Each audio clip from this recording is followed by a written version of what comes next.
今次5日4夜名古屋、高山白川鄉同馬後街嘅飛駝古村之行，天氣都唔好。第一日到咗名古屋之後，夜晚就喺附近行下啦。第二日就坐巴士去咗高山，不過成日都落雨。今日第3日就嚟咗白川鄉。尋日買巴士飛嘅時候呢，買唔到想早啲嘅指定席，不過都買咗飛先啦。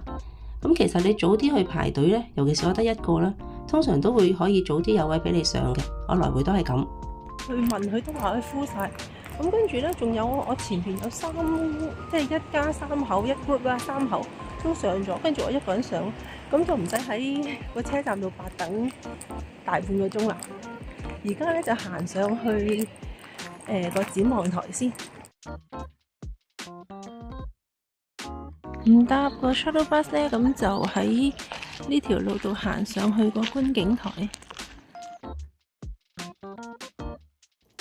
白川鄉喺1995年被聯合國列為世界文化遺產，全名係白川鄉五故山合掌造聚落。合掌造係指喺屋頂嘅形狀，好似雙手合十嘅三角形，以粗大嘅木材綁紮搭建，冇用過鐵釘。陡峭嘅茅草屋頂呢，就可以令啲雪自然咁滑落，適應咗當地嚴重降雪嘅氣候，以免啲雪呢積聚喺屋頂。合掌造嘅內層呢，係用嚟養蠶嘅。白川鄉嘅碇丁而家仲有超過100棟嘅合掌造房屋，好多都係居民實際嘅居所，保留咗江戶時代嘅農村風景。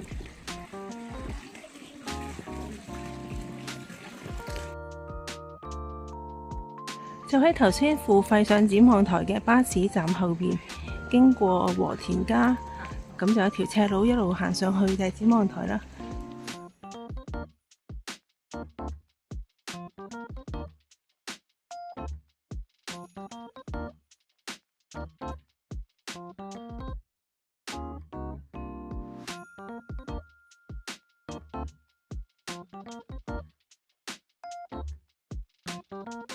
喺碇丁城山展望台後邊有個大停車場，佢隔離呢仲有個天守閣展望台，入邊呢就應該有間小賣店，我見到有個大嘅雪糕模型擺咗喺度，不過今日就閂咗咯。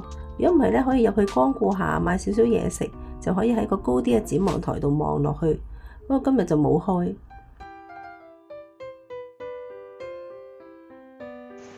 用茅草同埋呢啲麻繩鞏固嘅屋頂，所以好穩固。不過聽講30-40年就要換一次茅草。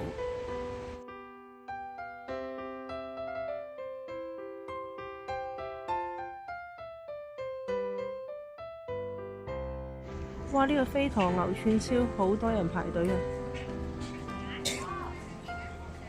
洗手間又排隊。好在行遠啲有間合掌造形狀嘅洗手間呢，就冇咁多人。幾多茅草，行到攰都可以入去休息下咯。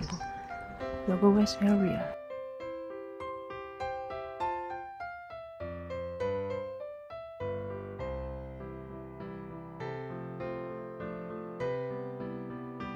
有民宿㗎喎，唔知幾錢晚呢？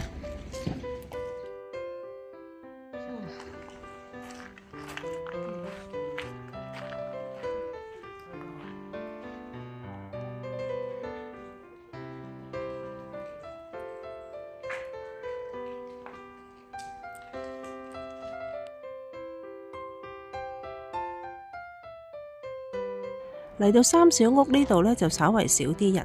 咁佢對面呢，有間叫做花鳥風月嘅 cafe。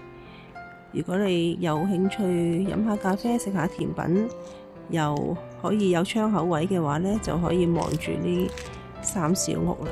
但係其實好細，因為好遠。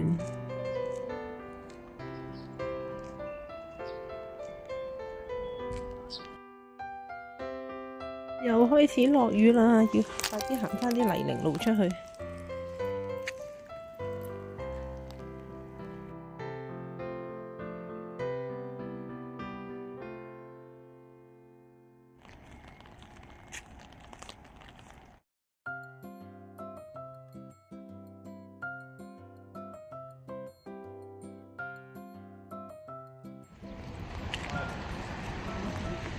其實呢條明明係石屎路嘅橋嚟嘅喎，但係佢叫 suspension bridge， 但係真係會蹬下嘅喎，真係會搖下嘅喎。喺吊橋呢邊嘅服務中心呢，佢有個 stamp 你可以揼個印，不過要好大力先得。先揼個印，即係到此一遊咁樣啦。哎呀，唔靚，再試一個會靚啲嘅先。大力啲，大力啲，大力啲。OK。世界文化白川鄉合掌道合掌造。有時啲巴士會停喺呢一邊嘅，咁你就過返吊橋啦。見唔見到吊橋？前邊呢個就係吊橋啦。1串800 yen，試下好唔好食先啊！好韌啊！再試多口試真啲先。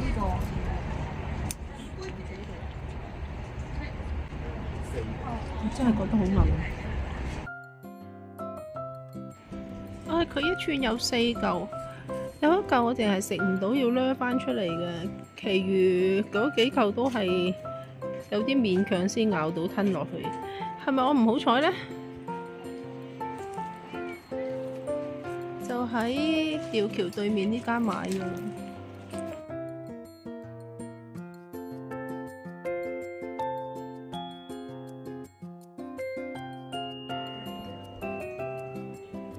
好似仲緊經喎，咁入唔入得去呢？有雪山喎，如果天係藍色就靚好多啦。不過呢個已經係我今日見到一個比較好嘅景色啦，其他都真係幾失望，尤其是個飛驒牛真係好韌啊！有啲肚餓啦，所以試下呢個飛驒牛薯餅啦，睇下得唔得？薯餅都 OK 啲，起碼性價比冇頭先嗰個咁差。差唔多食晒啦，感覺似薯餅多啲，當然唔會要求入邊有咩牛肉味啦。但係就內脆外軟咯。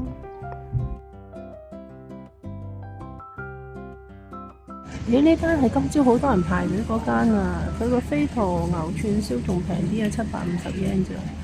嗰個又貴啲，又唔好食。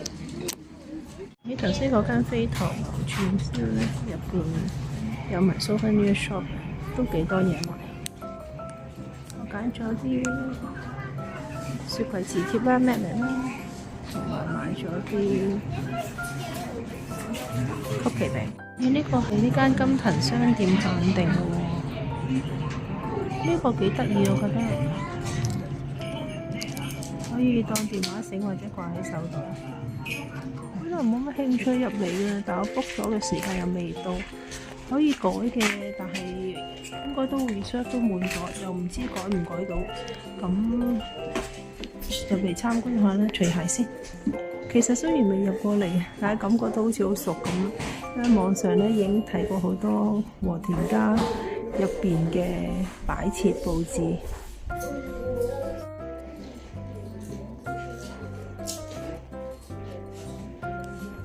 玄關出邊都仲有可以坐下嘅地方。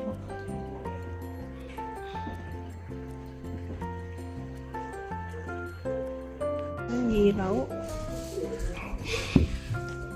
上嚟望呢個景都幾靚。